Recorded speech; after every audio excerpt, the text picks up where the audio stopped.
Hello, and welcome to Pace to Purpose, where every step leads youth, families, and communities toward hope, healing, and wholeness. I'm Nomi Pace Wallace with Nomi for Youth. And I'm April Pace Williams with Journey to Live Complete. And we're excited to walk this journey with you. So, tune in each week as we move hearts and minds towards purpose. One pace at a time. Hello, and welcome to Pace to Purpose. I'm Nomi Pace Wallace. And I'm April Pace Williams. Thank you all for joining us today, and we're back. Last week we talked about God's divine timing. Yes. So we're just gonna, stay in that lane because This week's topic is about staying in your own lane, knowing when to move and knowing when to be still. You think that makes me think about traffic, right? When you say staying in your own lane, knowing when to get over and get in that left lane, the passing lane, and accelerating and going past the cars, and then where you're supposed to get back over in the right lane and then just cruise while you're on your journey, right? But you got to know when to do those things because we don't want to have accidents, right? And sometimes we see people going in and out, swerving in and out of traffic. But the worst one is the people that stay in the left lane and go slow. Yeah. Get over. That might be me sometimes. Yes, it is. Yes, my sister, it's you sometimes. But those people who get out of the slow lane to go into the fast lane. Right. And listen, we talked about last week, they comparing themselves to the people that's just going in the fast lane, right?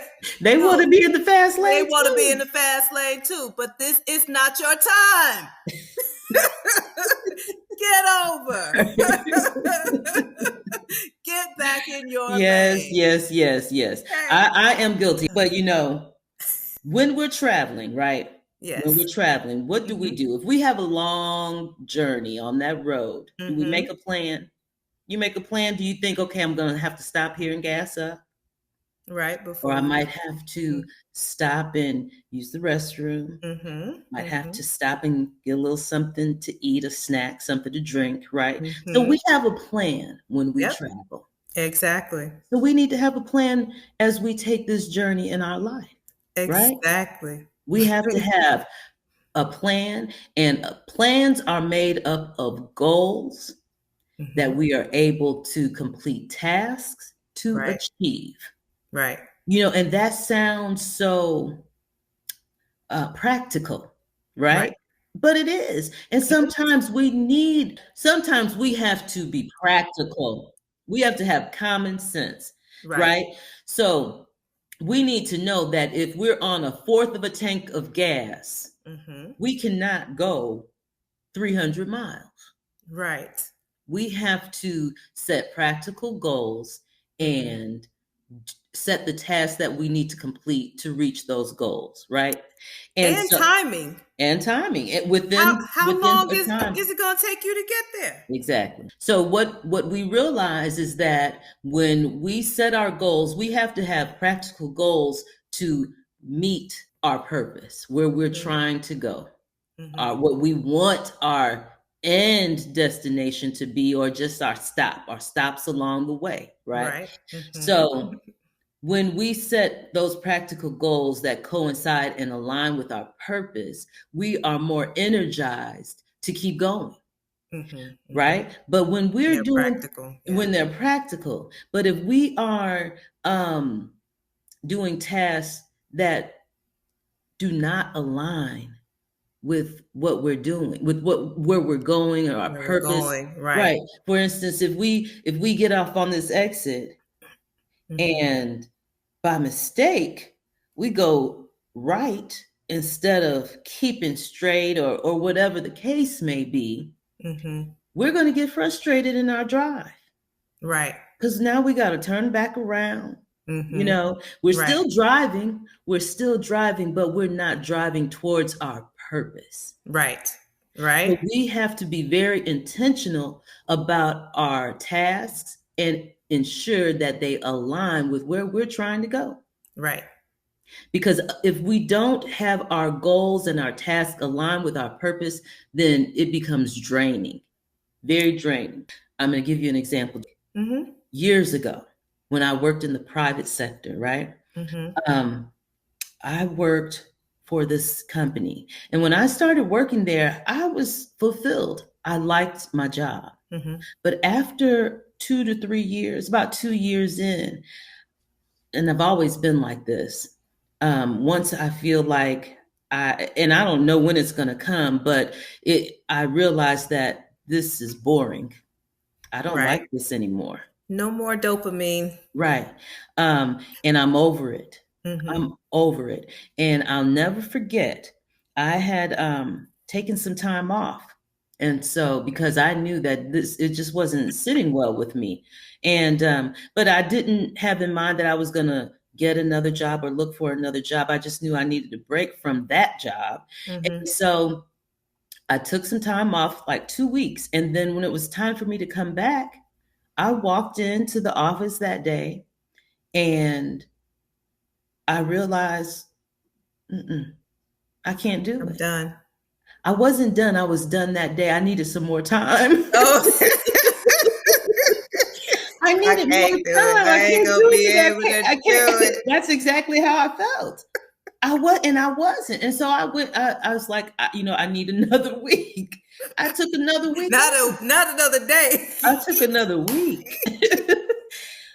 And but it was at that point that I realized that I needed to find another job because I was not being fulfilled. Right. I was not in alignment with my your purpose. Right. And everything in me, my spirit, my gut told me that. It told me that. And so, when you have those feelings, and not that I wasn't producing, because I was, no matter what job I have, I'm going to do it. I'm going to do it well, especially if my name is attached to it. Right. So I could do all of the things that the job entailed, but I was not fulfilled, not fulfilled at all. So that's just an example of knowing when you're in your own lane, when you need to get out, get over, and when you just when you need to take a detour and get on the right highway. Right. I was not on the right street. I was somewhere else. I was in the wrong neighborhood. I was in the wrong neighborhood. Right. Yes. Oh my goodness. That's a perfect example though. A perfect example of, I'm just here so I don't get fined. Thank you. And that's how it was. And that's how it was. And imagine how many people are just there so they won't get fined. There's a lot of us. We've all been there, because it can be scary to take that jump, to take that first step away from something that can feel familiar. Like familiar and secure, Right. But thank God that he was able to allow me not to have a spirit of fear. Not to have a spirit of fear, and to also have that intuition to know, right? You know what? This is not what I'm supposed to be doing. Exactly. This is not for me. This is not authentically who I am. Thank you. Exactly. Thank you.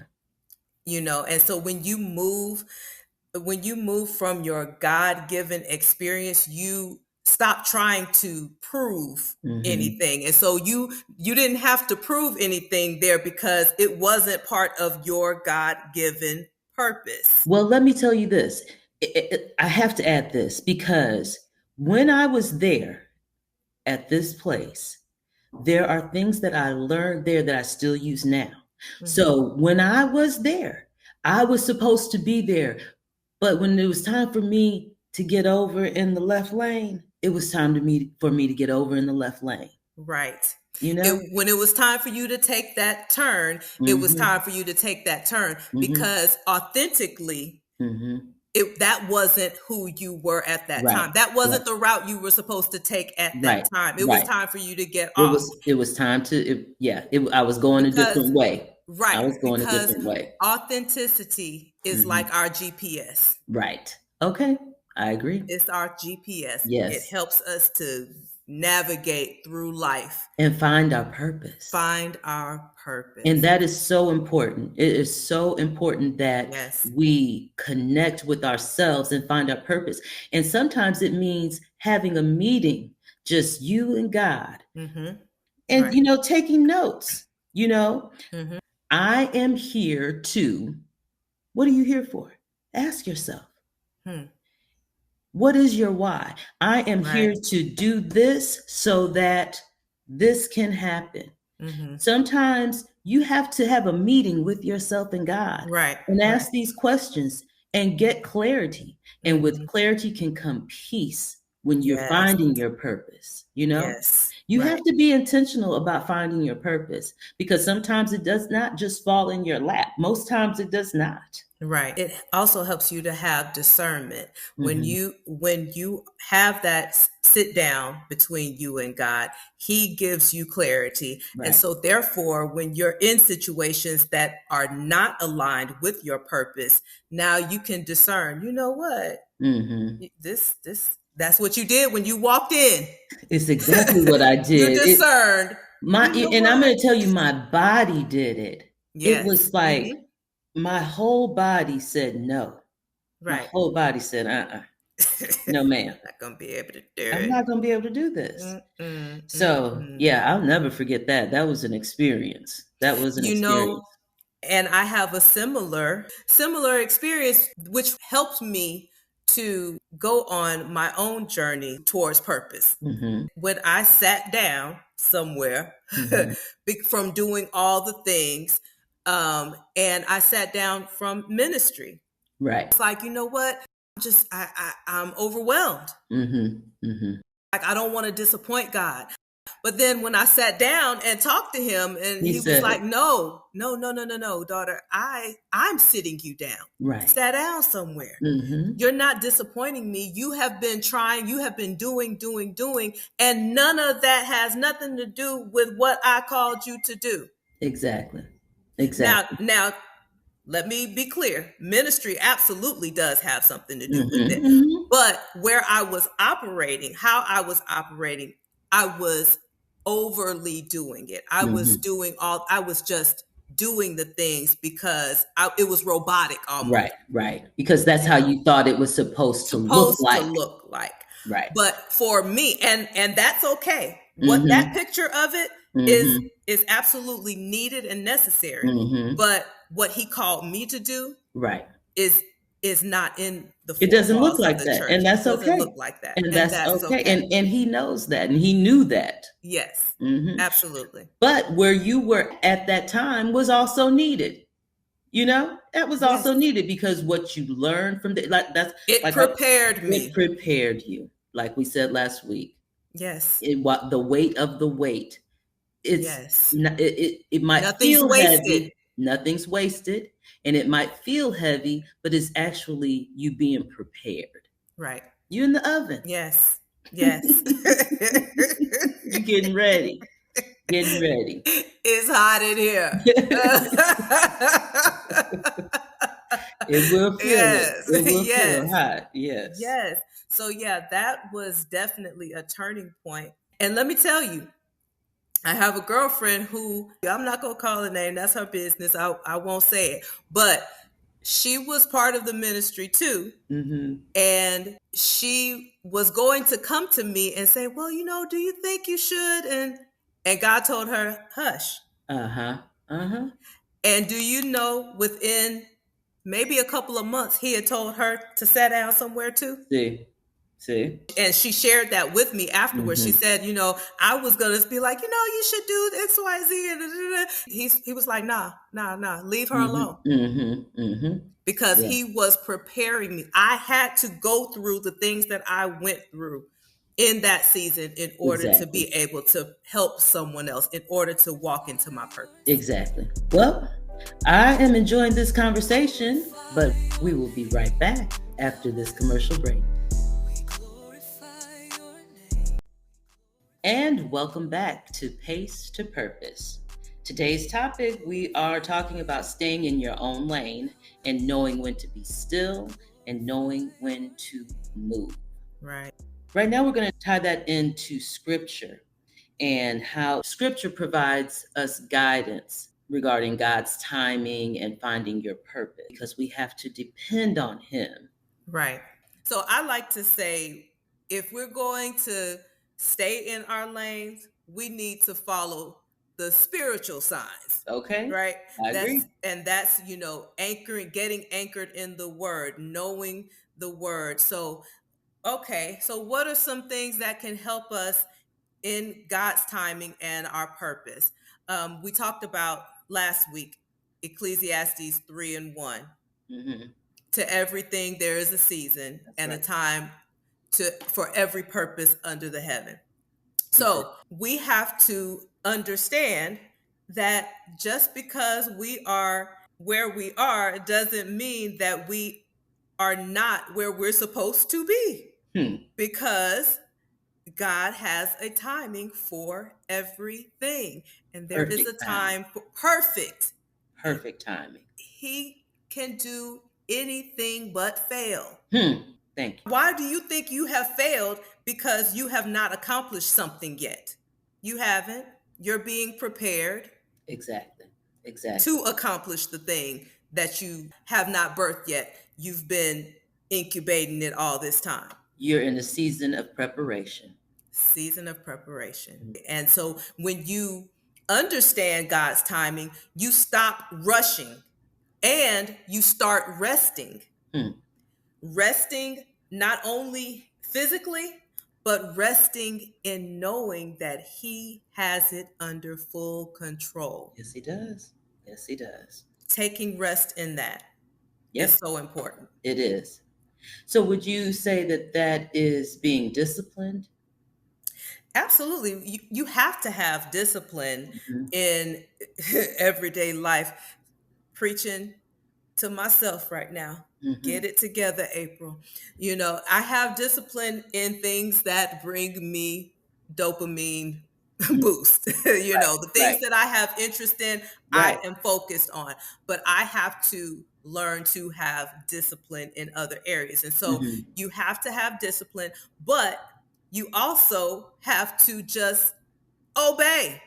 Okay, exactly. So that means you have to listen to what he's saying. You have to have that conversation that we talked about. Sit down and talk to God. Have a conversation. Have a meeting.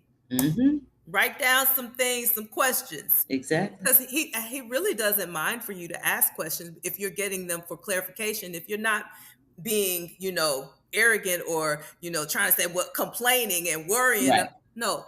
If you really want to know, God, what is my purpose?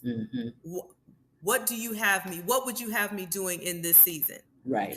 God, what am I supposed to be learning in this season? Right. So with discipline versus obedience. Discipline keeps you grounded. Right. Obedience ensures you're not misled by distractions. Okay. You can take discipline as like your daily structure. That helps to keeps you showing up to do specific tasks. Right. But obedience is a moment by moment response to God's instructions. So when distractions come in, you're not worried about you're not looking over here, squirrel. You're like, no, I'm focused. God told me to do this. No, exactly. he said to turn right here. He didn't say go up another block.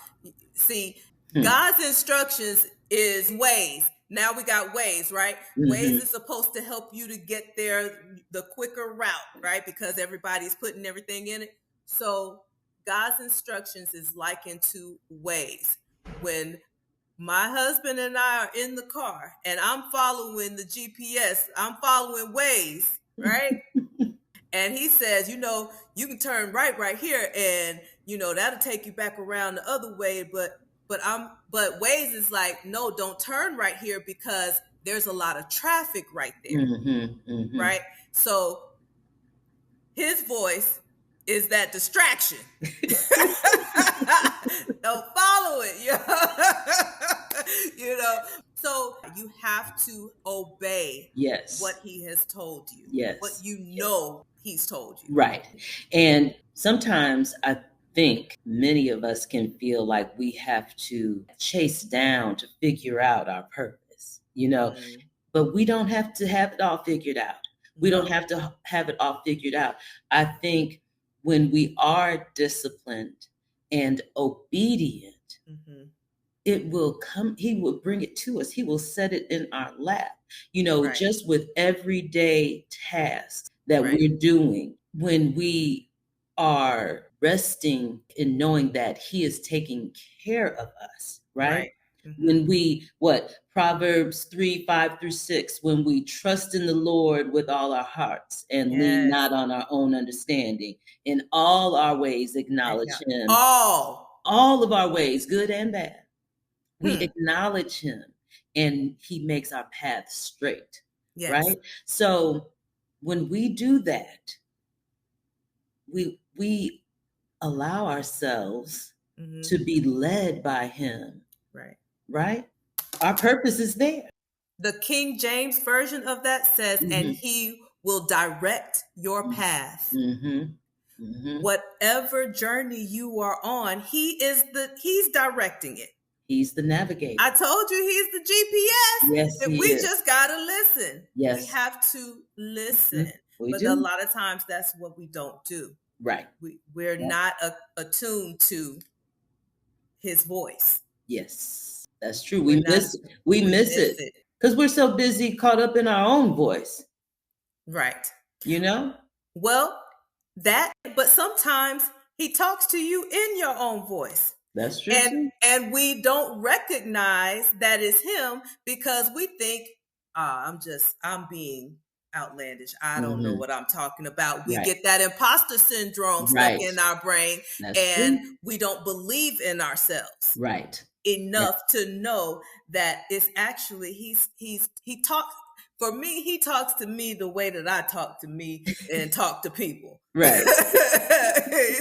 Just like I'm talking right now. Right. Okay. That's how he talks to me. And because he has to meet you where you are, and where you will understand and know that, okay, where you can comprehend it, where you will receive it. Exactly.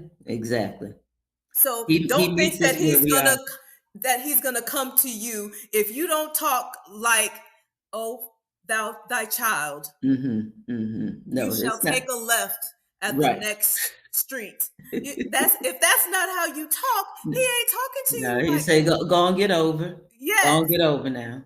Right. Turn right here. Hey, swing a left up here. That's how he talks to me because hey, that's just how I talk, But we have to be attuned to his voice and not be afraid to trust. Exactly. Our spiritual discernment. And that means, I think sometimes we can be fearful because of vulnerability. It feels vulnerable, but we have to realize we are not in control of anything. He is in control. So our authentic selves, we are vulnerable. We should be vulnerable to him so that we can surrender ourselves to him so that we may be a vessel for his work. Yes. Yes. So we are vulnerable, period. We are. But we walk around trying to not be vulnerable. Right. And that is the problem. And that is why we have so much strife amongst ourselves and conflict because we're walking around trying not to be vulnerable in a place where we have no choice but to be vulnerable. Right. Even when we think we're not being vulnerable, we are, because we can only do what he allows. That's it. What he allows. Now we do have choice. Right. We do have choices. We can't. He will allow us to make those choices. Exactly. We have to have that spiritual discernment that helps. It will help us to know when to move and when to be still. Exactly. You're right. You have to have the discernment to know from God to know when to move, when to be still. And you need to remember that your purpose is not something that you have to chase down. It is something that you grow into as you walk closely with God, one obedient step at a time. Exactly. And stay in your lane. Stay in your lane. You don't have to keep up with anyone else's pace. No, you do not. Run your own race. Right. And even if you're in that left lane and you know you're going to speed limit, don't worry about it. No, that's good. That's taking it a little bit too far.